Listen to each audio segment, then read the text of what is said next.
is going on, guys? Thank you so very much for stopping by the channel once again today. I got a little bit of extra for you. It is Wednesday, April 13th, 2022. I am JD from New York, as always, coming to you from the OTS venue. Thank you guys so very much for joining me on your Wednesday afternoons, wherever you may be.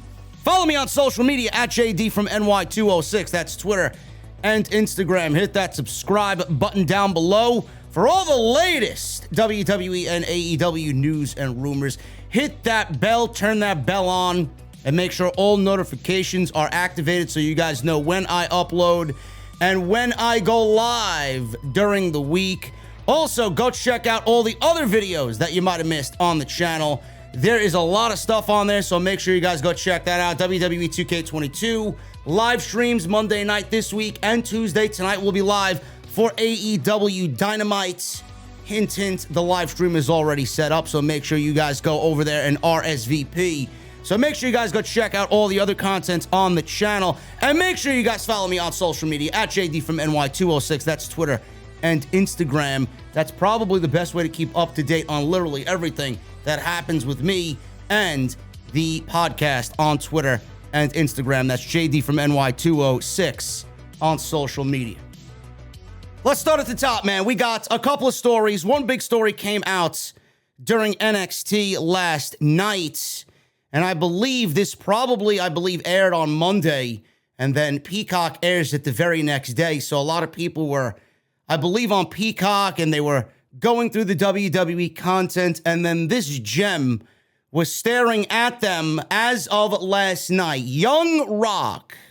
It is a series about the childhood of Dwayne Johnson, a.k.a. The Rock.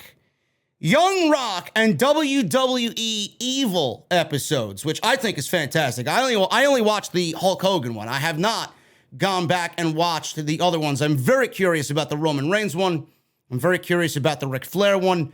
And I'm definitely curious about the Sasha Banks one because she's been babyface more than she's been heel. So I definitely want to get her perspective on how she felt being a heel, because I always thought that Sasha was a better heel than a babyface. Young Rock and WWE Evil episodes tease Roman Reigns versus Dwayne Johnson at WrestleMania. It's no secret that WWE wants this match.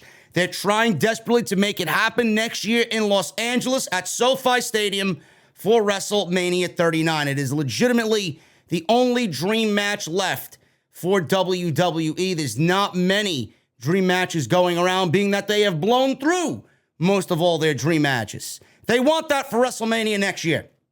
Now, obviously, everything depends on Dwayne Johnson's movie schedule and how much he wants to do the match. But if you guys caught wind of Young Rock in the latest episode, then you certainly get the impression that The Rock might be interested in this match with Roman Reigns. There's a clip floating around on social media. If I find it, I'll link it in the description. The Rock is surrounded by his family, and then a young Joe Anoa'i, Roman Reigns, jumps on Rock's back. Reigns asks to wrestle his cousin, and Rock says the world is not ready for that match yet, and a match that big can only happen at WrestleMania. Now, in the WWE Evil clip, Reigns is described as someone who is destined to be one of the greatest superstars of all time. Then they cut to Peter Rosenberg saying that as far as the greatest Samoan superstars, no one is bigger than The Rock. Then they cut to a clip of Roman Reigns on The Tonight Show saying that he would fight The Rock, but I don't know if he wants it.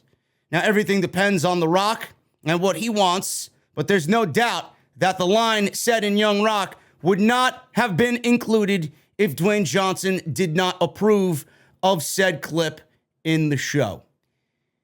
This is what we call predictive programming, folks. This is what WWE usually does. They foreshadow things before they actually happen. When it's going to take place, I know they want it next year, but the longer that they wait on it, the more probable that this match is not going to happen. And the more likely this match is not going to happen. I do think, now this is a long shot, I'm just making a prediction here. I don't have any inside sources or anything. I think this match happens next year. I do think that with Roman Reigns winning the Unified World Championships, I do think that he will take at least one of those titles into WrestleMania next year. And I do think that The Rock is going to confront him at some point between now and WrestleMania 39.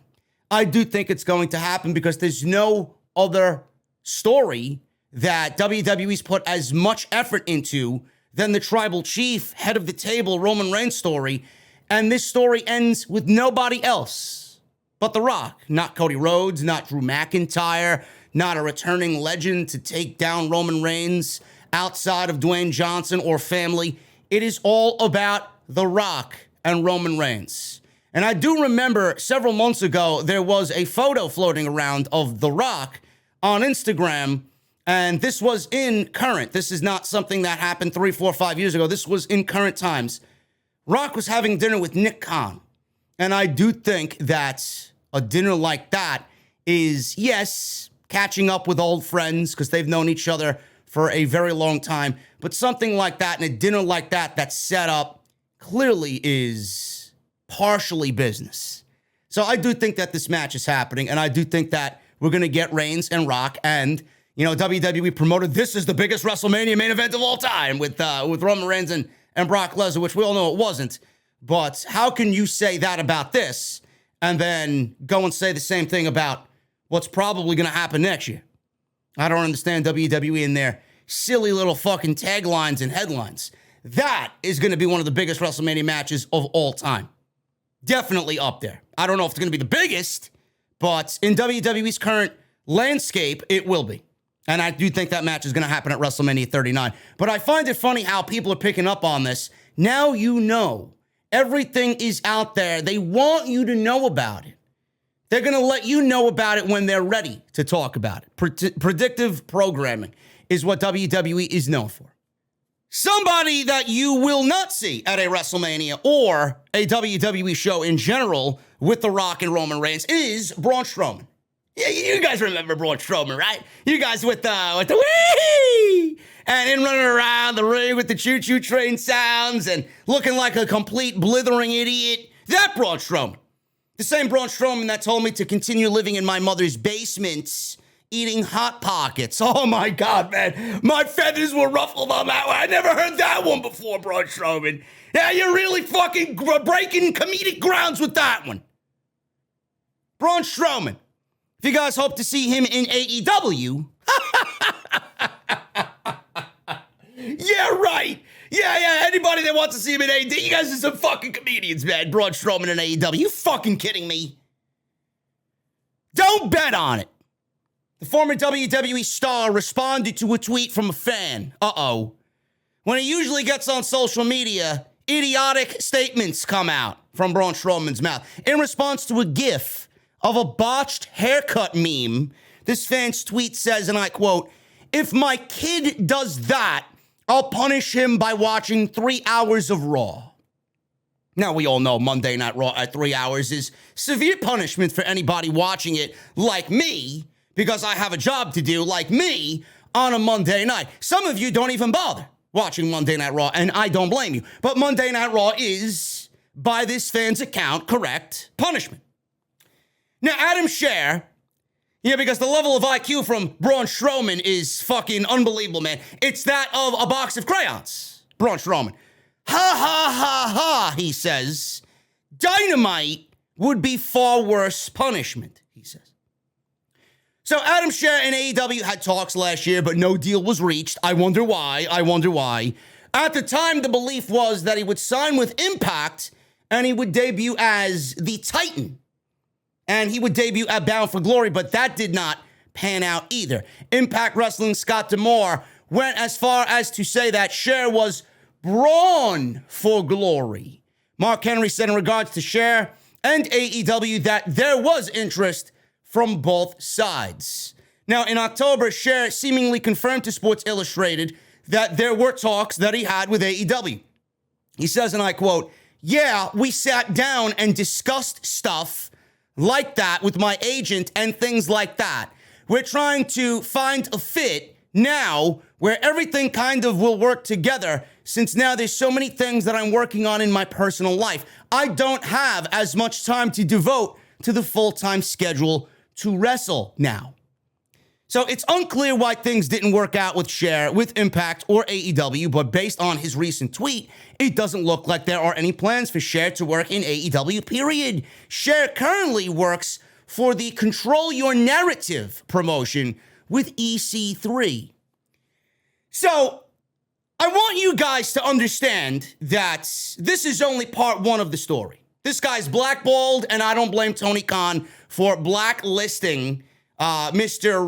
Braun Strowman here. Blackballed. He blackballed himself. Tony Khan blacklisted him from AEW. If you want to know why, these are the only reasons you need to understand why Tony Khan would do such a thing.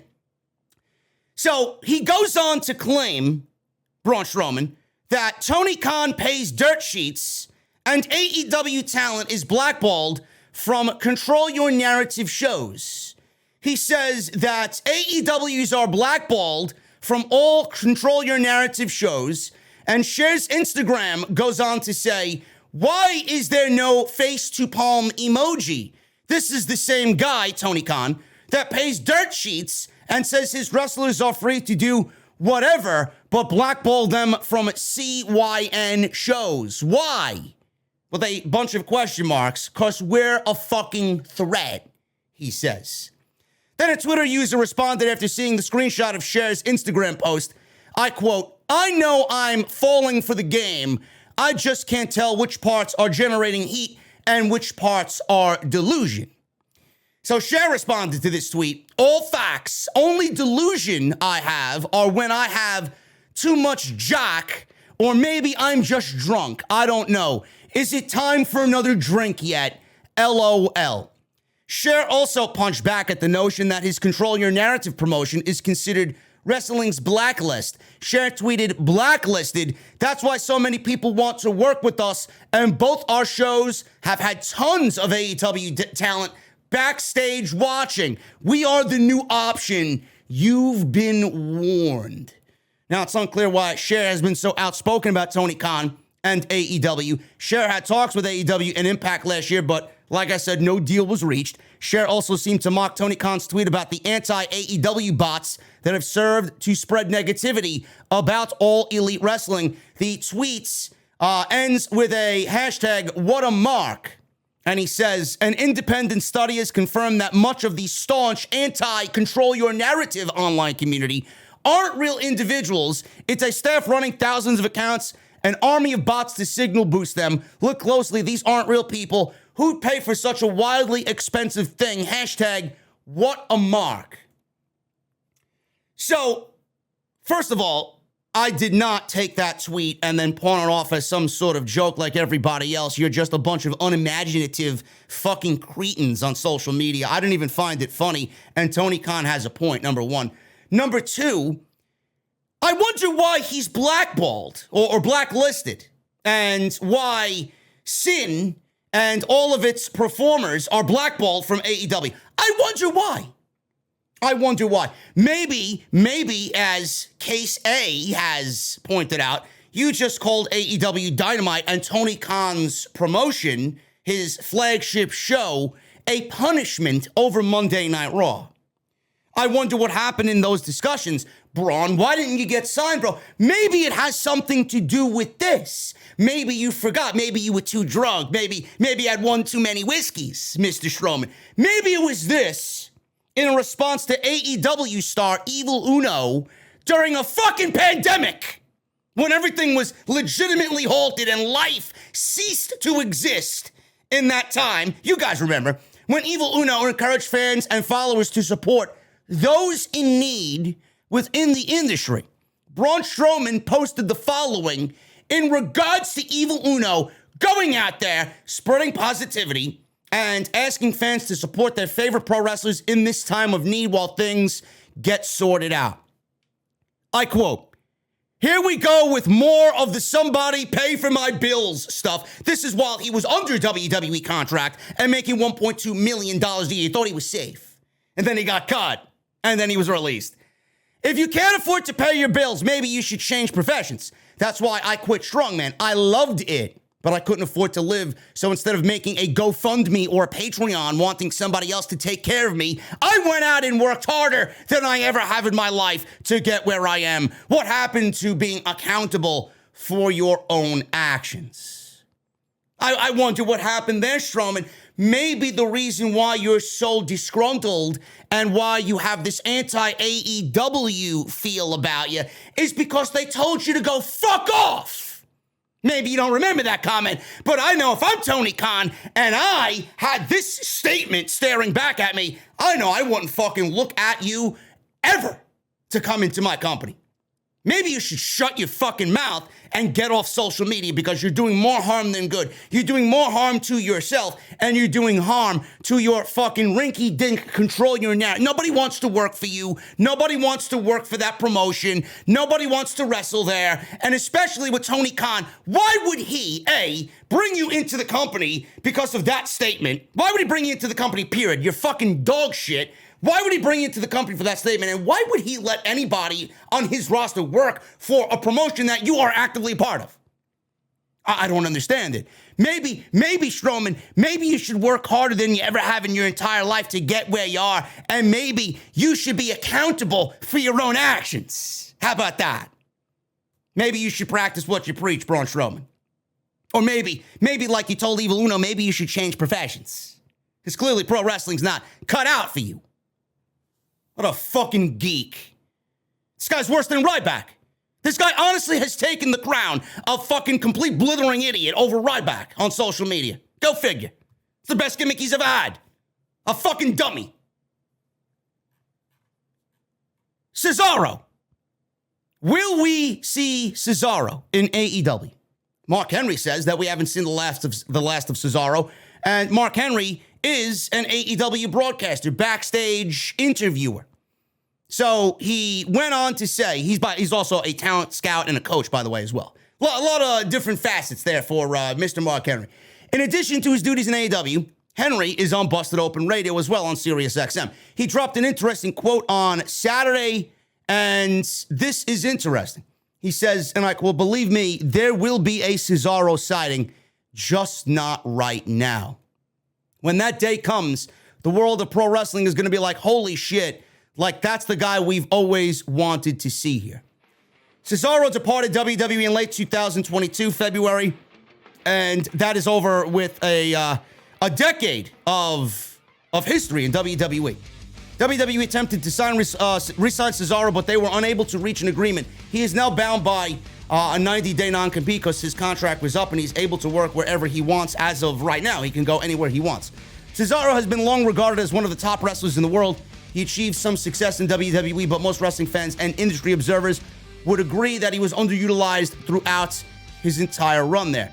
It will be interesting to see if Cesaro finds his way into AEW. His long history with many AEW stars from their days in WWE as well.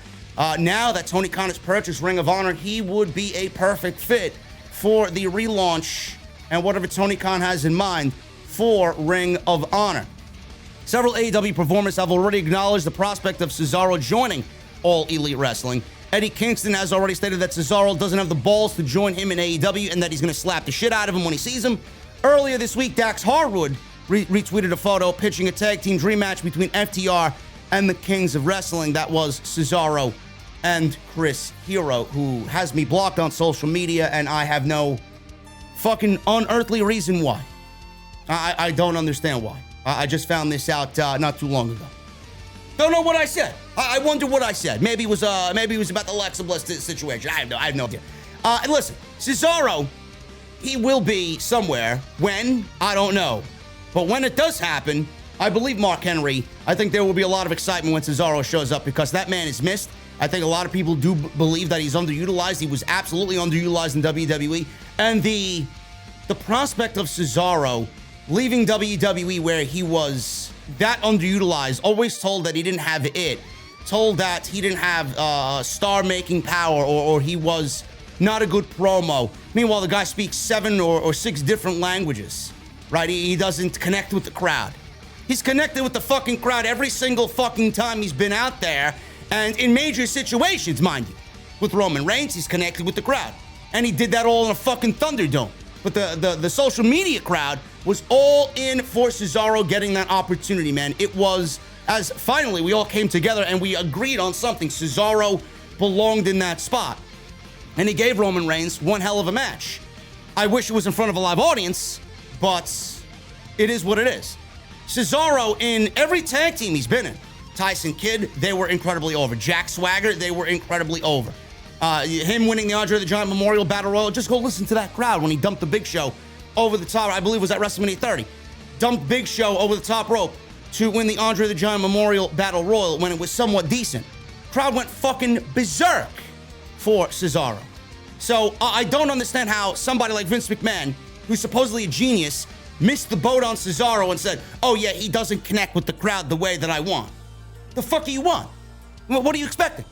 You know when he's gonna connect with the crowd? When he goes to a crowd that absolutely fucking appreciates him. When he goes to work for somebody that appreciates what he brings to the table in Tony Khan, in AEW, and with that fan base. And with Ring of Honor now under the AEW banner, there is even more opportunity for him to be a huge part of something important. So I do think that he will end up in AEW. It's not a matter of if, it's a matter of when. Guys, I will see you tonight live for AEW Dynamite. Make sure you guys go check out the live stream. It is up on the channel right now, RSVP. Go hit the thumbs up over there. We are going to be live talking about what is a major Dynamite tonight. Minoru Suzuki, Samoa Joe for the Ring of Honor TV title. AEW Tag Team titles on the line with Jurassic Express versus Red Dragon. CM Punk versus Pentagon Jr. MJF versus Shawn Dean, continuing the Wardlow storyline. And Powerhouse Hobbs teams with Ricky Starks versus Keith Lee and Swerve Strickland, man. Lots going on. I'll be live with Jesse to talk about it all. Make sure you guys hit that thumbs up. Let's try for 1,000 minimum on today's OTS Extra. And more than likely, I will see you back tomorrow with episode 426 of Off the Script. We'll be back with the full-fledged flagship podcast tomorrow, Thursday night. So make sure you guys check out that when it goes live on YouTube. Hit that thumbs up, guys. Follow me on social media at JDfromNY206 on Twitter and Instagram. And I will see you live tonight for AEW Dynamite. I'll see you guys later.